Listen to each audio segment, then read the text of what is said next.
This is Glendon Cameron, and this Mental Monday will be in podcast form. Mental Monday, inducing long-term commitment.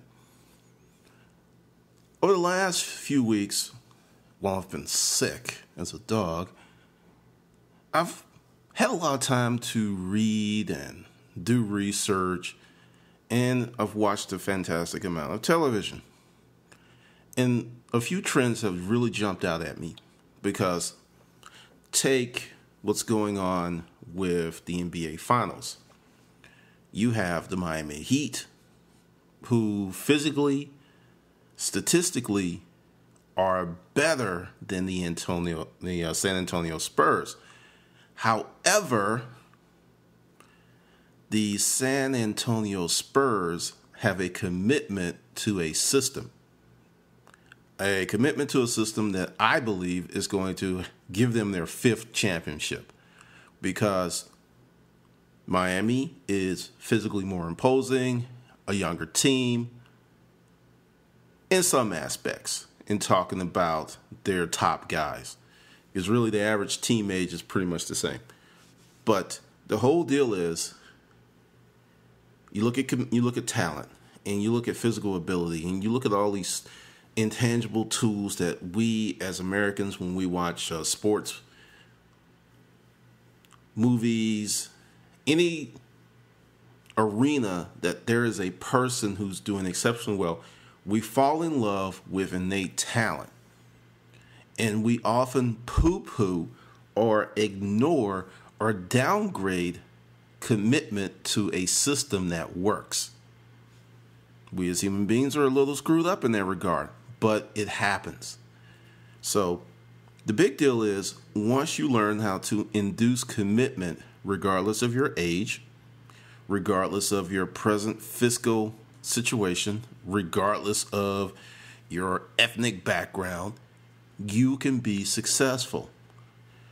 Going back into the Hustler Mindset Project, going back to the tutorial about narratives, one of the biggest reasons that many people cannot induce commitment is they're operating on a narrative. The narrative is on autoplay. And if the narrative is not self-serving and is damaging, it will limit your success. And one of the ways that it will limit your success is you won't become committed to anything. You will just do what you're doing. Like the people who feel that they're going to retire because they think God loves them and they're going to win the lottery. There are people like that. Or people who feel that some grand, wonderful event's going to just immediately turn their lives around. All of these narratives are dangerous. Give you an example of commitment to a system. I've started writing every day again, and it's been tough sledding. And just to give you background, I write all the time, but writing on projects, writing with a schedule, writing with word goals, it's a different animal. And the first week sucked because I only hit my goal 2 days out of 7. And the deal is, if I hit my goal, I write Monday through Friday, and I can take the weekends off. If I don't hit my goal, I am writing 7 days a week. And really, I think I may just do 7 days a week, with Saturday and Sunday being light days. I mean, 150 words, 200 words, 300 words, that's enough to keep the machine moving. But I've gone back to the system, and I've committed myself back to the system that enabled me to write the first book. And because this is another thing that happens with coming up with commitment. We're looking for the new fangled thing. The new switch, the new whatever, the new gee whiz. Sometimes, frequently, in fact, try, tested old methods that you've employed to be successful maybe 10 years ago, maybe 20 years ago, will frequently work today. So I've gone back, and the second week, I actually went because it's 2,000 words a day. And I looked at the total, and I did 10,800 words. I had to do it in 7 days because I did not hit my word goals. Now, going back to everything that I taught you thus far in the Hustler Mindset Project, you already know what's coming. This morning, I crunk up my word goal of 3,000 words a day. And it's like, I'll now probably consistently get to 2,000 words a day. And when I get to 3,000 words, I'm going to crank it up again. I'm explaining this to you for a reason. And then I'll crank it up to 4,000 when I get to 3. Because the plan is, if I write 4,000, 5,000 words a day, 4,000 words a day, it's 20,000 a week, it's 80,000 words a month. That is almost a full-length novel, or for the things that I do, that may be 2 books a month, or it may be 1 big book, because that's 80,000 words, and that's going to be probably 300, 400 page book, something like that, just depending on the fonts and everything. And at that level, because I have all these ideas and concepts that I want to put out to you, I will create the machine. Now, that whole process that I gave you is what I'm about to explain into this inducing long-term commitment. Start small. This is one of the biggest problems with people, is they want to be where they want to be right now. And listening to some of the other things I put out, the human condition is only, unless you stretch yourself, is only comfortable with 10%, maybe 15% is enough to make you have a meltdown. Change. So for you, even though you want this thing and you see it as this positive thing, it is still change. So you go ahead and you try to push to this 180-degree turn, and it's too much.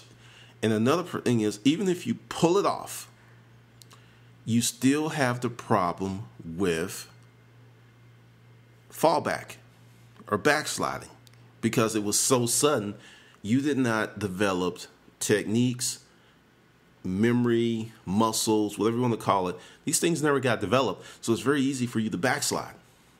Whereas if you start small and you build your house of commitment step by step, it's more lasting.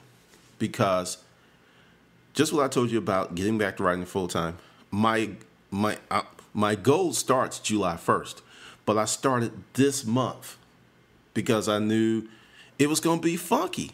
I knew it was going to be funky, but the real start date for my writing schedule is actually July 1st, but I started way in advance, so that's why I'm not freaking out if I don't hit my word goals, and I'm building a habit. I'm giving myself room to fail and not freak out. Many people put themselves in such a tight tolerance situation that if they fail, it is so huge because it's either succeed or fail. And every time that you put yourself in that situation and you do not succeed, your self-esteem takes this huge hit. And depending upon your internal, fortitude, how deep a person of faith are you in yourself, it can get to the point where those hits are just too much to bear, and you stop doing the things that you need to do to be successful. And it happens all the time. So start small. Build that house of commitment brick by brick, and give yourself room to be human. We all know ourselves. I know that at times I'm a nut job. I'm a flaky person at times, and at times I have these days where I don't want to do anything. I just want to lay around and do nothing. And on those days, I call it fighting the demon of self. I push so hard. Give you an example. I've been sick. And normally when I'm sick, because, going with the disruptive ninja mojo, I just kind of sit back, and I notice that a lot of times I feel worse. So just in the effort of trying something new, I was sick, and I went to the gym because, my workout program, I started it 6 weeks ago, and it was just like, here I am sick. this is going to put me back 2, 3, 4 weeks, almost maybe at the beginning because, you're sick. And I was like, no, I'm not doing that this time. I'm like, I'm going to find out if working out while sick is going to make me feel worse or better. So I went to the gym, and it was one of those do-nothing days. It was a bad night. I didn't really sleep. Didn't want to do anything. Just first thing I got up, I made my fruit smoothie, drank a protein drink, sat down, looked at my goals, and this whole time I'm like, I don't want to do anything. I don't want to do anything. I mean, seriously, it is just sitting on my shoulders like a 5,000-pound gorilla, just like, I don't want to do anything. And I pushed through it, and then I went to the gym. First set sucked. I mean, it was at the point where I was just going to like drop the weights, just leave it and just say, screw it. And I was like, push. The second set got a little bit better. The third set got a little bit better. Around 30-minute mark, my breathing improved because I had a sinus infection, which turned into this nasty thing that left me with a sore throat, and I couldn't speak. And I had pneumonia once before. So, I already know the whole deal of the fluid on the lungs and everything, and it wasn't anything close to that. But 30 minutes in the gym, I could breathe, I could stop coughing, and my energy level went up. I came back home, and I still, I couldn't talk, but I could research, I could read. I did what I could with what I had, and I felt better. And then the next day I went to the gym, took a day off, and going to the gym, doing this thing, and just pushing through all of this malaise of not wanting to do anything, I got better sooner. So in inducing commitment, it's a fight. It's a fight. And it's a war, really, with many battles and skirmishes. And that day, the first skirmish was getting out of bed.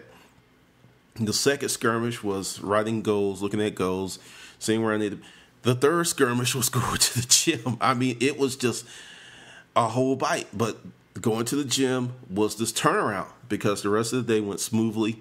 Like I said, I was frustrated because I could not speak. I mean, literally, I would move my lips and nothing was coming out. And I think my throat was inflamed. But went through this whole process, and I came back and I put in my exercise journal. It's like, whoa, I was sick, but my workout was actually better than my previous workout, which got me to thinking. There are many times that when the mental is taking over, we are not operating at a full capacity due to laziness, fear, apathy. We're just not. And I was like really shocked. And that whole week, which was a heavy day because I've changed the markers. I don't do light, medium, heavy. I do either really, really light or really, really heavy. And it's been working out for me and my joints very well. Once again, it's about experimentation for what works with you. But it blew me away that as sick as I was in one area of my body and spirit, the rest of me was just fine. And it kind of opened up a whole new door to me because, I did research about working out when you're sick and everything. And, there was like people do it. And I was like, you know what? I'm going to do it because I don't have enough information to say, hey, this is a horrible thing. And I knew it was a sinus infection. It wasn't a cold. It wasn't the flu. Got those similar symptoms. And then this time, the voice disappeared for like 8 freaking days. So going through that and pushing through that, it made me feel better that I did not take a break from my workout program because any trainer will tell you working out is about consistency more than anything else. Anyone can have a great week, but to have a great 6 months or a good 6 months is going to get you much further than starting and stopping. So with inducing this commitment, going back to, and I use myself because I do a lot of stuff, and I consider myself a lab rat because I put myself in situations to grow, which means that many times I fail. And it's not an enjoyable process, but it doesn't wound me like it used to. So you start small in building your house of commitment, step by step, brick by brick, shingle by shingle. There are 2 tools you need for this: a calendar in a notebook, because there's times that you're making tremendous progress, but because you're in your own head, you can't see it because you live with you every day. It's just because the progress is gradual, but gradual progress is better than no progress. So you're going through this stuff, and, like with my word goal, if I just sat down and I wrote and did not track it, I wouldn't know if I was getting better or worse. I was like, it's kind of like you go to the storage auction game and you buy a unit and you make some money and you feel like you make some money, but because you're not really, really tracking it, you don't know. So another part of this is to punish yourself and to reward yourself. Going back to the writing. If I hit my word goal, my reward is I don't have to write on the weekends, or going forward, the new thing is I won't have to meet that word goal. I will write 7 days a week because it's beneficial. It helps out tremendously. But I can just write 150 words, 200, 300, and that's it, and I'm good. Because the thing is, it keeps the machine moving. Punish yourself. Hold yourself accountable. If you are trying to induce commitment and you don't know if this week was better than last week and the week before that and the week before that because you're not keeping up with it, it makes it harder. Because part of rewarding and punishing yourself is knowing where you are with your endeavor. And then it gets fun. Because once you punish yourself, it's going to raise your self-esteem. And I know you're like, what? In this world, in the namby-pamby world, like saying harsh words or punishment or doing these type of things, well, no. True self-esteem comes from accomplishment. Not because someone told you that you were good. Someone telling you were good is, to me, faux esteem, and it's very, very fragile. Now, I will break this down because someone's going to come with this exception. Like, you have this athlete who's trained for months and months and months and has a crisis of confidence, and their coach goes in their ear and says, "You're the greatest." Different story. They're getting verbal acknowledgement and being reminded of all the hard work they put in. Totally different story. If someone just comes to you and says, "Oh, you're great because you're breathing," and you buy into it, when you then in turn at some point, and we all will face a crisis or a challenge, and you don't have the tools to deal with it, your esteem's going to take a big hit, and you're going to question the people who told you that. When you do reward and punishment and be very accountable, when you reward yourself, it's going to be much sweeter because you really felt that you earned it. And then your self-esteem is just going to grow and grow. And this is one of the reasons that many people, because on YouTube, and I'm really comfortable with this, people either really like me or they really don't. Because I say things that make people confront their inner coward. We're not all the same. Everyone has the right to have an opinion. But the other part of that is all opinions are not the same. They're just not. If you have the opinion of a coal miner who's been in the mines 20 years and he's walking his path and he says, "Look, that thing's about to fall," then you have someone who's brand new who's like, "No, it's good." I'm going with the guy with 20 years experience because his opinion has more weight. In our namby-pamby, socially crazy society, when people say everyone has the right to an opinion, the other part of that that's not said, but it's a hidden meaning, is all opinions carry the same weight. And there is nothing that could be any further than the truth. There are people who are smarter than other people. There are people who are faster. These are facts. This isn't hyperbole, but because of this presumed notion that we're all the same, it creates a very dangerous narrative that actually prevents success.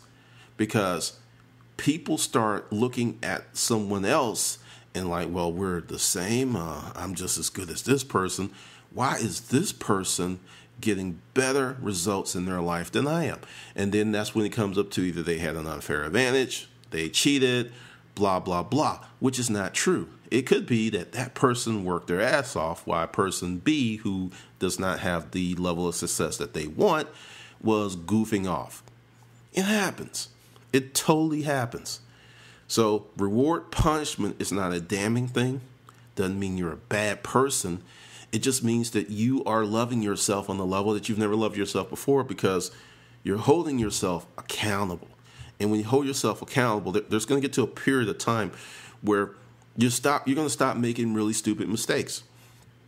You're going to stop doing dumb stuff, and your self-esteem is going to go up and up and up. And going back to my YouTube example, many people think I'm an asshole. And, I get it. It's like, oh, you're too confident. You're too cocky. You should be humble. Those are social narratives that I refuse to adopt, because I earn the right to be the way that I am, whatever that may be inferred to someone on the outside looking in. Because if people knew that I went from living in my freaking car, and this isn't something that I just made up as an internet marketer. Actually, this is something I used to be ashamed to even talk about, to living in a boarding house with crackheads, to losing my accreditation where I couldn't work in the lucrative field, to having to completely reinvent myself after some god-awful personal experiences, and went from a period of hanging out with crackheads, because that's what I did. I'm in the common area of the boarding house, and we'll sit, because there was only one television, so I'm literally hanging out with crackheads and drug users and alcoholics. From going to that to I'm hanging out with millionaires. Total reversal of fortunes, but it was not overnight. It was a 3-year process. So that is one of the reasons that I am the way that I am. And understand, the humble, the meek, that is a mechanism put into play by people who are in power to keep you where you are. If you feel that if you work really, really hard, and then you say, hey, I feel good about myself because I worked really, really hard, then you're somehow a bad person, you're not humble, that's to reduce your efforts. That's a whole different video podcast. But to stay back on point with reward and punishment and accountability, this comes from tracking yourself daily. The calendar and the notebook are super, super pivotal. When I go to the gym, I'm one of the few people with like my little journal, and people laugh at me and stuff. But I'm in the gym working out, and I don't remember what I did last time. It's like, because the thing is, if you don't track and reward and measure, and you could literally do the same thing week after week, month after month, year after year with no progression. And if you work out in the gym, I want you to take note of this. Notice how many guys or women never progress. Then and that would be a lot of people in the gym. There will be a lot of people, because I remember last year when I was working out real heavy, people started coming up to me and they were like, are you on something? You're really lean. And the thing is, I was tracking my progress, because and this is, like I said, the notebook and the calendar are super, super important, because say 4 weeks from today, you're doing what you're doing to improve your life, but you have no measure. You might actually be doing less than you were 4 weeks ago. And that's one of the things when I look at my journal, because I look back, because it's heavy and light days, and I look all the way back to see what I did for the last 4 workouts. And there was one workout that I had loaded up the bar and everything, and I went to the book and said, let me check. And I actually had 30 pounds less on the bar because I forgot. So I went ahead and I put 35 pounds on the bar, and I actually did that for the same amount of reps as I did in the previous workout, which means I got stronger because I had more weight. And another thing, it's called fractional weights, and that's another little secret to if you work out. If you're benching 225, it's really easy to bench 225 and half a pound. And then it's really easy to bench 226. Those little fractional weights, going back to starting small, being consistent, is what allowed me to get up to a 400 and some pound bench press back in the day. And this is something I learned from the Bulgarian guys when I was stationed in Hawaii. It's like, we Americans like to make these big, huge leaps. And he broke it down. He's like, if you add a pound to whatever you're doing every month, That's 12 pounds a year. That's 24 pounds in 2 years, and that's 36 pounds in 3 years. And, you know, it doesn't sound very sexy, but when he did the math, it's like you get stronger, you stay stronger, and you build this tremendous base of strength. And that's why even when I don't work out, I still kind of have that look like I worked out because of working out with those guys. Small, consistent, incremental steps are much better than overnight success because you work for it, you earn for it, and it's more lasting. And because it took you a longer time to get there, it takes a longer time for it to fall apart because you're building it on a very stable, sound foundation. And by doing it that way, you can pivot and take new directions in whatever you're doing because, you know, I use the analogy of working on weights and success because they're both the same. You start off at some place, you go in every day, and the goal is to improve. That's what you do. So tracking yourself, that calendar and that notebook are super, super important. And there are many tools that you can do it on your phone or you can do it on your iPad, but become a data junkie of yourself and research junkie. And no, because there's this little app, another little thing. It's really cool. I walk a lot for stress purposes because, you know, if you didn't know, I spent a week in the hospital because I had 4 bleeding ulcers, and this was in 2010 because I was stressing myself out about internet crap. And I walk a lot because when I know that feeling, because the first time it happened, I was stressed, but I know it was stress, and I had this feeling in my stomach. So whenever I feel the edge of that coming up, I go for a walk or whatever. Well, I didn't know that I was walking pretty fast because I got this app, once again, track, measure, journal, and I'm pretty much walking 3 miles an hour. Didn't know that. I mean, I'm walking fast as some people jog, you know, because it's really more than 3 hours an hour, 3 miles per hour. It's like 3.2 to 3.6, and that's just walking, and I didn't know that. So now that I'm able to track it and measure it and put it in my journal, it induces me to want to do more because I'm like, wow, I can build on this and I build on this. And this is the importance of knowing where you are and tracking. I don't care what you do. And I don't care if it's building your business. I don't care if it's your books. I don't care if it's your health, even your relationship. So you got to track that stuff. You have to. And your biggest enemy is the status quo. It's not the economy. It's not what other people are doing. It's the enemy within that is resisting the change to become better. That is your biggest enemy because it's not your family, it's not your girlfriend, it's not your wife, it's not your husband, it's not your kids, it's you. Because once you really become earnest about the change and you become driven to be better, you pull people on your team. Because they're just impressed with you. They're just like, wow, you're really serious. And a serious commitment makes people respect you. They may not like you, but they will respect you. And respect is a very great currency to have. It's an important thing. So that's your Mental Monday. I want you to take this some time. Listen to this 2, 3, 4 times so you get it. And actually, if you're not already doing this, get yourself a calendar, get yourself a journal. It could be on your iPad. I like to still use dead trees. And just start tracking your life. Just start, it's like, okay, I did this week. Your business, it's all trackable because what gets measured gets done.